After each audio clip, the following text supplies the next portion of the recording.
I grew up in a small town named Markham on the Texas Gulf Coast.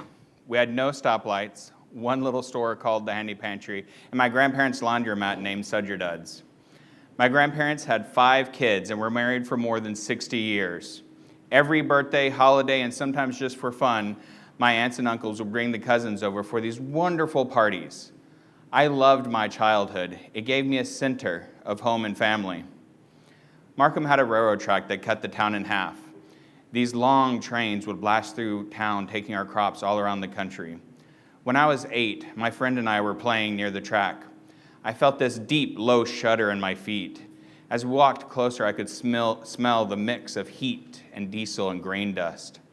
The sight of the locomotive buried deep into the earth shocked me. I had seen those trains rumble through town almost daily, but to see it jumbled left me with this sense of awe that something so solid could be tossed around so easily. I knew that track led to a big world, and I could stand on that track and look down the rails and see the stop sign the stoplight the next town over. After high school, I did my best to get out. I left Texas for the first time to attend Southern Utah University. I met this beautiful girl. She wore a leather jacket, she could hold a conversation, and she was genuinely interested in me.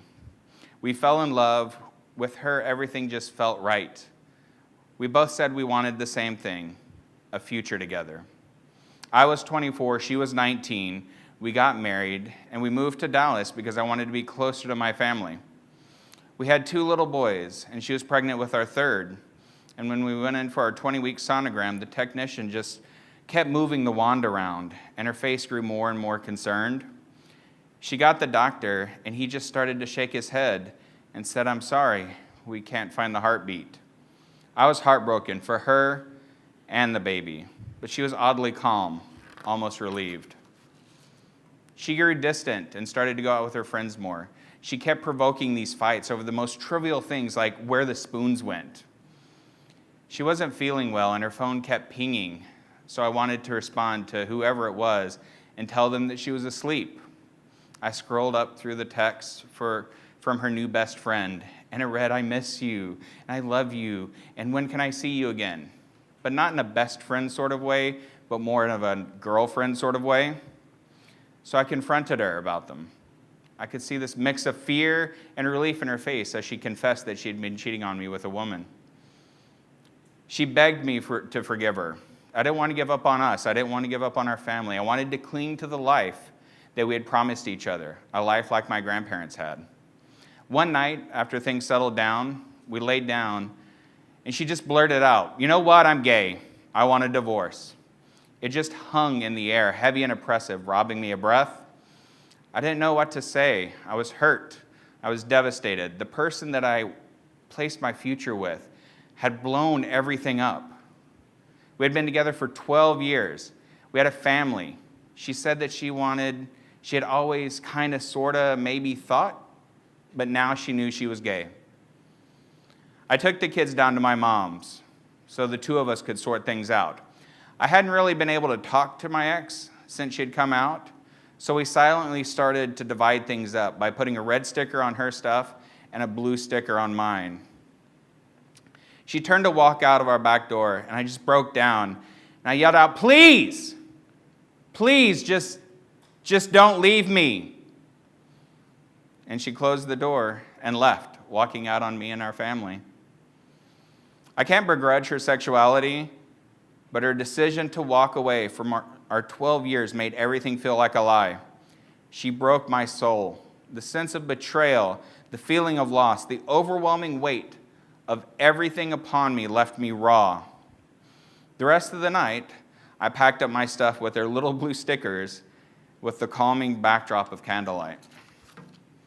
In my dream, I could hear the smoke detectors beeping. I got up and stumbled down the hall to the living room to see a flickering orange light. That's odd, I thought. The acrid smell of smoke filling my nose as I walked down the hall again. This time I saw a ball of orange lighting up the room. Finally, I woke up with my lungs searing. When I got to my bedroom door and looked down the hall, all I could see was this thick black haze glowing orange. And then it dawned on me. The house was on fire. I closed my bedroom door and I sat down on the edge of the bed. The previous night, my marriage had come to a crashing conclusion, and now my home was on fire. But my kids were safe, and at the moment, I wasn't on fire. I sat there for what I'm sure was way too long, just thinking, should I just lay back down because I'm dreaming? Is this real? What do I do? I could have just laid back down and let the situation consume me, but I didn't want to give up like she did. In the hallway, I could feel the thickness against my face. I ran through the smoke, and the heat, turning to the front door. As I began to fiddle with the lock, I could feel the heat of the metal. It finally unlatched, and I pulled it towards me, and the heat at my back was quenched with the fresh air outside. After the fire department came, and while I was still in the ambulance, my ex showed up and started telling everybody that I had set the fire. I was invited to the Dallas Fire Department to come down for a friendly chat, which turned into an epic 8-hour good cop, bad cop interaction straight out of Law and Order. I was extended 3 of these invitations, and I ended up taking a polygraph test. On the last question of the test, I started to cough, and I couldn't stop. The person administering it said that we couldn't go on and the test was invalid. The investigator told me that they would get back to me, but don't leave town. A week later, my phone rang, and the investigator told me that they were going to rule the fire as accidental, and I was cleared to go about my life. Those were his exact words. I was cleared to go about my life.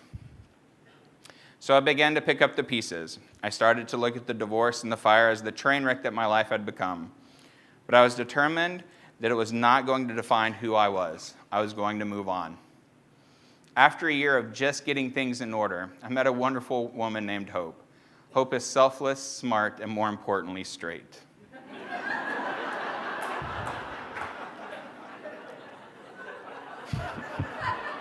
It's true.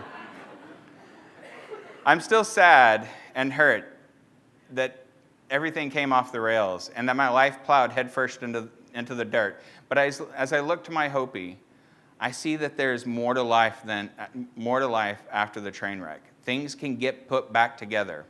In Markham, they eventually came out and dug up the train. They righted the cars and scooped up as much of the grain as they could. And every spring after that, for years, what was left of the spilled grain would bloom. Eventually, all that was left was the distant memory of what had happened by those that were there.